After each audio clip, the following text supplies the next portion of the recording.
They say every parent learns the difference between a nightmare and something real. But when your child whispers, "There's someone under my bed," you pray it's just the first one and not the moment you realize how wrong you've been sleeping at night. It started on a Thursday, the kind of night when the house feels too quiet.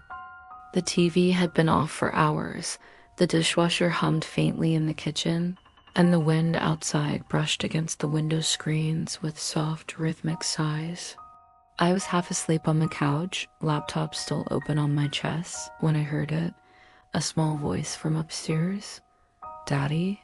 It wasn't frightened exactly, just small, careful. I blinked awake, checked the time, 12:47, and rubbed my eyes. "Emma?" The voice came again, a little louder. "Daddy, can you come here?" I pushed myself up with a groan, the leather couch creaking beneath me. My neck ached, and every step up the stairs made the wood complain under my feet. Her room was at the end of the hallway, painted pale yellow, the color she'd picked herself. The nightlight in the corner threw a soft blue glow across the room, just enough to make out her tiny shape sitting upright in bed, clutching her stuffed rabbit. "What's wrong, Bug?" I whispered, stepping inside. She didn't answer, just stared past me toward the floor on the far side of the bed. I followed her gaze. "Emma?" Her lips trembled. "There's someone under my bed." I sighed quietly, trying not to let her hear the exhaustion in it. "Sweetheart, we've talked about this. There's no one under your bed. You probably just heard the pipes again." She shook her head, harder this time. "No, Daddy. He talked to me." My chest tightened a little. "What do you mean?" "He said he's hungry." The words barely made it past her lips, a trembling whisper that made my skin prickle. I forced a chuckle, trying to play it off. "That's a pretty creepy thing for a dream, huh?" "I wasn't dreaming," she said. Her voice cracked on the last word. "All right."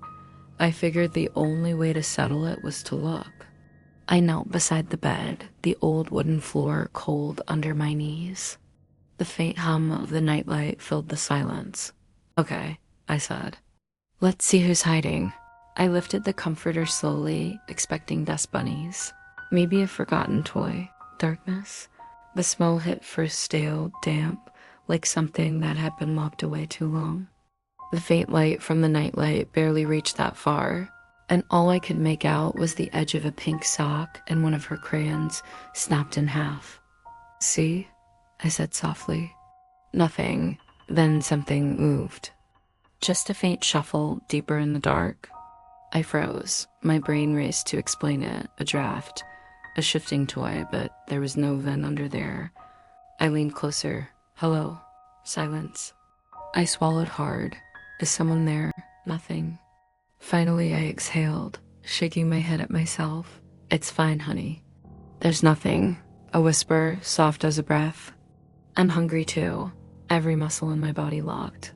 It wasn't Emma's voice. It was lower, wet, close enough that I felt it in my ear.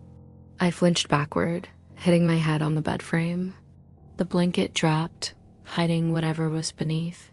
My pulse thudded painfully in my ears. Emma whimpered, "Daddy?" I scrambled to my feet, forcing a laugh that came out brittle. "Probably just the TV downstairs," I lied. Echoed up the vents. "The TV's off," she said. I didn't answer. I pulled the blanket tighter around her shoulders, kissed her forehead, and told her everything was fine. She didn't believe me, but she nodded anyway. When I turned off her lamp and stepped into the hallway, I could still feel that whisper against my skin. The next morning, I checked under the bed again. Daylight made everything look harmless. A few stuffed animals, a puzzle box, the half-broken crayon.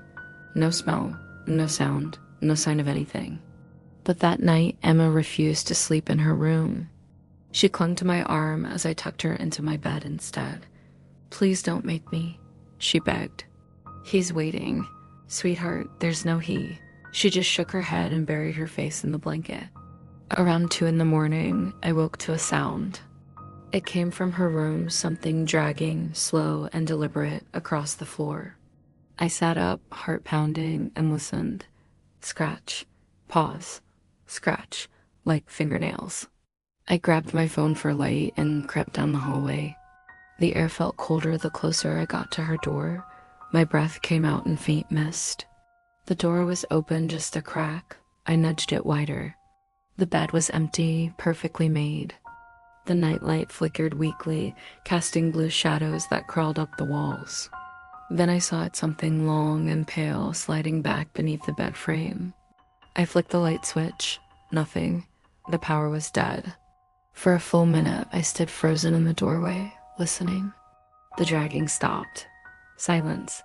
And then, from under the bed, quiet, almost playful. "You shouldn't have taken her away. That was enough." I grabbed Emma from my room, threw some clothes into a bag, and drove straight to my sister's house across town. We stayed there for a week. When I finally worked up the courage to go back, I brought a neighbor with me. The house felt hollow still air, dust hanging in the sunlight. Emma's room smelled faintly of mildew. The bed was gone. So was everything beneath it. We found deep scratches gouged into the floorboards where the frame had been. 5 long marks, like fingers. I told myself I'd seen rats. That's all, rats. But sometimes when the lights are low, when the house creaks just right, I still hear that voice, crawling up from somewhere unseen. I'm still hungry.